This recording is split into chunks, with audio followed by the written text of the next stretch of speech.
I think the most important thing right now is we all just, as we call it in the military, we take a knee, we take a breath, we get the facts, we get him home, and the U.S. Army is quite capable of investigating this situation and coming up with ground truth. There's been a lot of speculation, people who have knowledge and people who don't have any knowledge talking about it, but I think the first thing we do is give the Army time to figure out what happened and give the lad time to rejoin America, and then we'll sort out the circumstances of his disappearance. General, there are two edicts that I've heard repeated in the last several days, one that we leave no one behind, and of course the other that we don't negotiate with terrorists. How can the two be reconciled?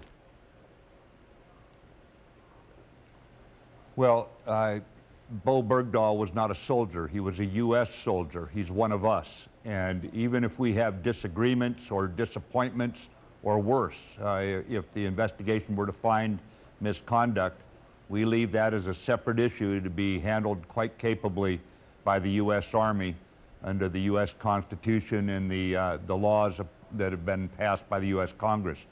These are difficult moral and foreign policy decisions. And our country paid a serious price, a heavy price, to get Bowe Bergdahl back.